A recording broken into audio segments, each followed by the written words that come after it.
We are shortly moving into new premises downtown on Madison Avenue, and we are in the planning stages for a presence up north at the Lubbock campus.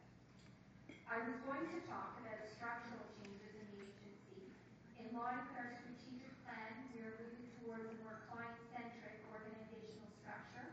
Our board and committee members continue to challenge and evaluate our current structures and programs to ensure that we are operating efficiently, effectively, and in the best interest of the clients' community that we serve. I was going to talk about our stakeholders.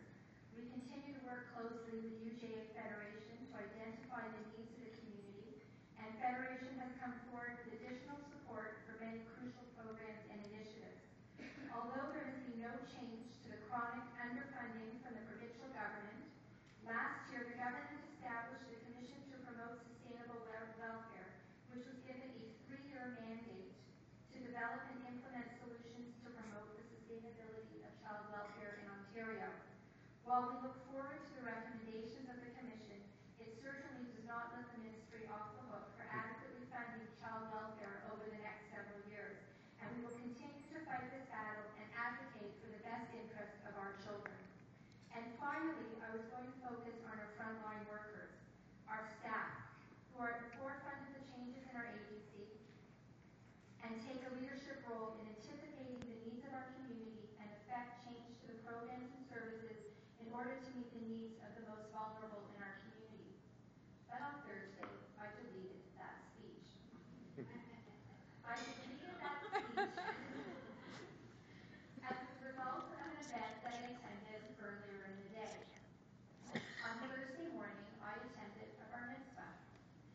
Since most of us in this room have probably attended many bar mitzvahs over the year, what was so significant about this one bar mitzvah that was enough to change the entire focus of my speech? The bar mitzvah that I attended was for one of her children in care. This is a similar story to what Alex told us today. Given that there are privacy issues, I'm simply going to give the bar mitzvah boy a fictional name. I'm going to call him David, only because when I think about him, the story of David and Goliath comes to mind. David has been living in a foster home for 6 years, since he was 7 years old. If that was not enough of a challenge, David also had to contend with physical and emotional challenges and learning disability. He is a student at Zarenu, which is a Jewish school for disabled children located in the Sparta Kehillah Center in Thornhill. As David started to read his Torah portion, everyone in the room held their breath, not knowing what to expect. I listened to David laying his portion in the Torah and was overcome with emotion. This was a child who came into care unable to read, not knowing if he would ever be able to read. He came into care with physical limitations, and it was not known if he would ever walk properly or run. On Thursday morning, we listened to David read his portion with clarity and pride. He not only reads in English, but he reads Hebrew as well. He not only walks without any visible disability, but we watched him hop down the stairs and dance proudly at his bar mitzvah. David gave a very moving speech at the brunch. But I wanted to talk about the speech given by his foster mother. David's foster mother stood up and talked about the fact that everyone in the room had somehow touched David's life and helped him become the man he is today. I still call him a boy, but the man he is today. On Yom Kippur, I was sitting in shul listening to Rabbi Ben Heck, the founding director of Mishma, give a sermon on the difference between Sibur, which means community, and Hatzibur, which is the community. There are times when our prayers and Jewish texts refer to us as a community, when each person is an independent individual being with his own actions and prayers. But there are times when we are referred to as the community, with a capital C, an entity on its own.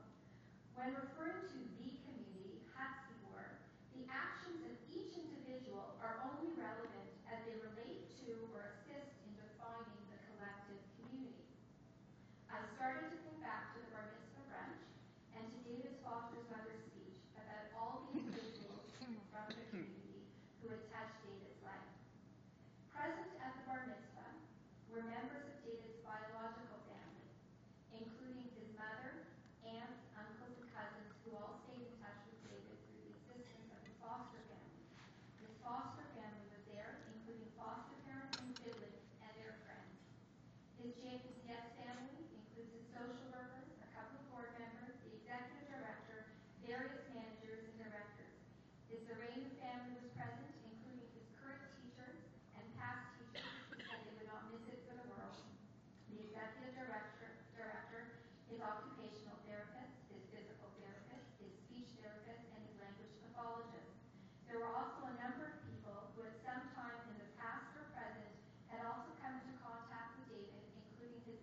art therapist, a former camp counselor, and others. While each of these individuals had made a difference to David, it was clear that it was collectively Hatsibor, the community, that helped David stand up tall and with a smile that looked larger than his face, and if you've ever met David, you know exactly what I mean, he read his Torah portion at his bar mitzvah. It was working as a community that we were raising and meeting David's needs. I was proud to be a part of Jewish Family and Child, and as with everyone in the room, I was proud to be a part of the community at Hatsibor. I do not want for a minute to take away the heroic efforts of his foster family, who have cared for and who have advocated for this child to ensure that his physical, emotional, spiritual, and educational needs have been met. I know David's foster parents. They are wonderful, kind, patient, and incredibly generous people who have opened up their home to David and have really made him part of their family. But I think his foster mother missed something in her speech. While she may have been right that everybody in the room had contributed in some way to getting David to this milestone in his life, from looking around the room and from the tears, it was also clear that David had touched everyone in that room. We had gotten from him as much as he, if not more, than what he had gotten from us. We all looked on with pride at the obstacles David had overcome and the great progress he has made, and everyone there was very cognizant that it was done as a communal effort. So as I start out this new year, I want to carry that momentum with me. I could have used my initial speech and talked about the changes that we are making and the changes that need to be done. But sometimes it's important to take a step back and appreciate and share our success stories like David's and like ours. The invaluable work done by our frontline social workers and the dedicated staff of the agency, the generous work of our many volunteers, including our committee members and our board of directors, and our selfless foster family, make up the community of Jewish Family and Child, Hatsibor, the premier social service agency in the Jewish community. In turn, we are one of many Jewish and non-Jewish agencies that make up the community, servicing the needs of the vulnerable in our society. I want to thank all of you, our staff, our volunteers, our board of directors, our generous donors, Federation, United Way, and partner agencies. Before I end, I do want to thank a few individuals who are here tonight. I want to thank Eileen Ulmer, Joe Michael, and Hannah Wasserman for coordinating this evening. Eileen, Richard and I both know that we would be lost without you. It is clear that you put your heart and your soul into your job, and I'm concerned that I don't say thank you enough. So thank you.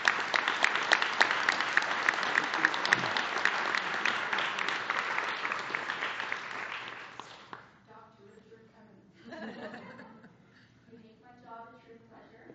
You are the ultimate gentleman with infinite patience, which I need, and a wonderful sense of humor. Over the past year, wherever I go, whether meeting with other CASs, ministry meetings, staff meetings, or meetings with Federation, I hear nothing but praises for you. You are well respected by your peers, by the staff, and by the community. Thank you, and I'm honored to be working for you.